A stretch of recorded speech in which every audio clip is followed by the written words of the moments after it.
Solapur news मध्ये आपल्या सगळ्यांचं स्वागत। आनंद दिघेला मारलं गेलं हे अख्खा ठाणा जिल्हा जाणतोय।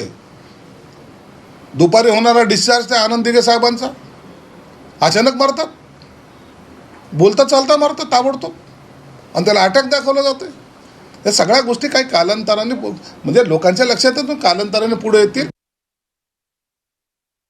माझं थेट आव्हान आहे, जर का संजय शिरसाट हे म्हणत असतील याचा अर्थ ठाण्यामधल्या म्हणजे ते म्हणतात की महाराष्ट्राच्या लोकांना माहिती आहे। मी तर म्हणतो या महाराष्ट्रामध्ये असलेल्या ठाण्यामध्ये जिकडे मुख्यमंत्री स्वतः आहेत आणि इतर त्यांचे नेते आहेत, याचा अर्थ या सगळ्यांना जर का ही गोष्ट माहिती होती तर तुमच्या दैवतावरती जे तुम्ही म्हणता की तुमचे देव होते, दैवत होते, त्यांच्यावरती हा जेव्हा घाला घालत जात होता त्याला तुम्ही काय करत होतात का? म्हणून तुम्ही सदैव सगळी पदं उपभोगलीत कशासाठी? म्हणून तुम्ही जर का अशा पद्धतीचा जर का साहेबांवरती जर का ह्या पद्धतीचा घात झाला साहेबांचा तर का म्हणून तुम्ही चुप्प बसलात? आणि आज का 23 वर्षानंतर हा प्रश्न तुम्ही निर्माण करताय? याचा अर्थ असा की ह्या षडयंत्रामध्ये तुम्ही देखील होतात का? आणि जर का तुमच्याकडे पुरावे असतील तर मी आज थेटपणे तुम्हाला सांगतो आणि या महाराष्ट्राच्या जनतेला सांगतो की केदार दिघे साहेबांचा पुतण्या म्हणून साहेबांना जो काही मी आज्ञा दिलेला आहे त्या अनुषंगाने मी कोर्टात जायला तयार आहे। या महाराष्ट्राच्या जनतेला साक्षी ठेवून सांगतो।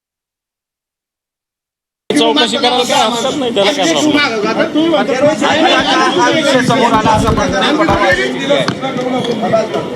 मला असं वाटतं कोणत्याही घटनेचं राजकारण करणं त्याच्यावर मी प्रतिक्रिया देणं योग्य नाही।